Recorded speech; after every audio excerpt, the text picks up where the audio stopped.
नमस्कार दोस्तों, मैं हूं डॉक्टर कार्तिक गुणसेकरन, मेट्रोमेल क्लिनिक का क्लिनिकल डायरेक्टर। पुरुषों के लिए चैनल में आपका स्वागत है। आज का टॉपिक बहुत ही इंपॉर्टेंट है क्योंकि इस विषय को लेके पुरुष बहुत ही स्ट्रेस में है।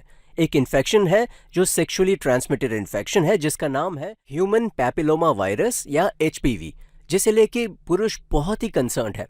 और कंसर्न का कारण ये है कि महिलाओं में सर्विक्स कैंसर होता है, यानी योनि की ओपनिंग का कैंसर, जिसे हम सर्विक्स कहते हैं। और योनि के ओपनिंग के कैंसर का एक मुख्य कारण है ह्यूमन पैपिलोमा वायरस, ऐसा पाया गया है।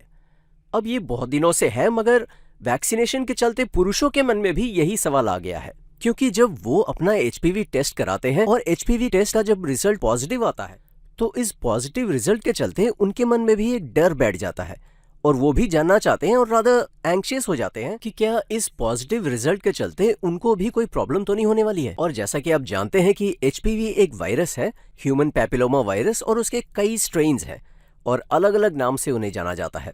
और मगर सबसे ज्यादा प्रॉब्लम प्रोड्यूस करने वाले कुछ वायरसेस हैं जिसे हम 16, 18, 31 और 33 इन नामों से जानते। तो एचपीवी जो है मेनली महिलाओं में सर्विक्स कैंसर प्रोड्यूस करता है, मगर पुरुषों में भी ये कैंसर प्रोड्यूस कर सकता है, मेनली एनल कैंसर यानी गुदा एरिया में कैंसर। और दूसरा है पीनाइल कैंसर यानी लिंग का कैंसर।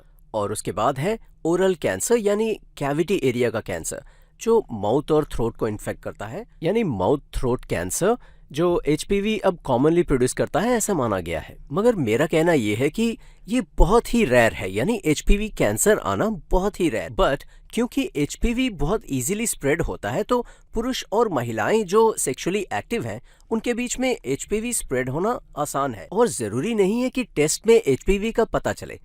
बहुत केसेस में ये नेगेटिव निकलता है, बावजूद उसके ये आपके बदन में ही रहता है और बाद में प्रोलॉन्ग्ड इन्फेक्शन कॉज करता है। अब एचपीवी स्प्रेड होता है इंटरकोर्स से, वेजाइनल इंटरकोर्स या एनल इंटरकोर्स, और इसके अलावा वेजाइनल ओरल इंटरकोर्स और ओरल एनल सेक्स भी हो सकता है।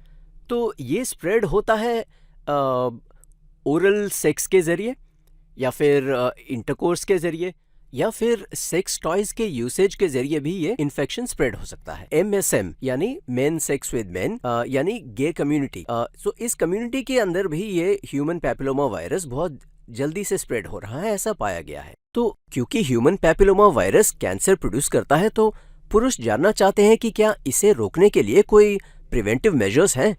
तो एक बहुत ही इफेक्टिव वैक्सीनेशन है, कर सकते हैं, जो पुरुष के लिए भी वैक्सीनेशन किया जा सकता है, और ये 9 से 14 साल के बीच तक बहुत इफेक्टिव होता है। वैसे 26 साल तक इसे दिया जा सकता है, क्योंकि तब तक वो इम्यूनिटी प्रोड्यूस करती। 27 से 45 साल का जो समय है, उस समय वैक्सीनेशन उतना इफेक्टिव नहीं होता है, क्योंकि बदन की जो क्षमता है एंटीबॉडीज प्रोड्यूस करने की, वो कम हो जाती है। तो सबसे ज्यादा इफेक्टिव समय है 9 से 14 साल तक, मगर 26 साल तक आप इसे ले सकते हैं। और 27 से 45 साल के जो बीच में जो वैक्सीनेशन लेते हैं, उसकी इम्यूनिटी थोड़ी कम होगी, तो ये आपको समझना होगा। अच्छा, तो इसके कितने डोसेज लेने होंगे? तो यूजुअली इसके डोसेज होते हैं 2, पर उम्र बढ़ने पर यानी 15 से 26 साल के बीच में आपको लेने होंगे 3 डोसेज 6 मंथ्स अपार्ट। और इस वैक्सीनेशन के कुछ ज्यादा साइड इफेक्ट्स नहीं होते हैं। तो ये वैक्सीनेशन जो है, अगर आप सेक्सुअली एक्टिव नहीं है, और even if you are sexually active और आपकी उम्र जो है 26 से 27 साल तक है, तो एचपीवी वैक्सीनेशन लेना आपके लिए बेनिफिशियल ही होगा। और 27 साल के बाद भी आप ले सकते हैं, मगर वो उतना इफेक्टिव उस समय नहीं होगा, ये आपको समझना है।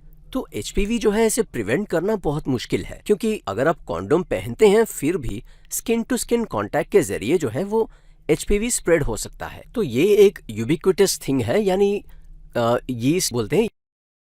यीस्ट इन्फेक्शन जो है वो खाद खुजली की तरह एक कॉमन इन्फेक्शन है, एचपीवी इन्फेक्शन। तो अगर आपकी उम्र कम है, तो ये वैक्सीनेशन लेना आपके लिए बहुत ही बेनिफिशियल होगा। ओके फ्रेंड्स, अगले वीडियो में मिलते हैं।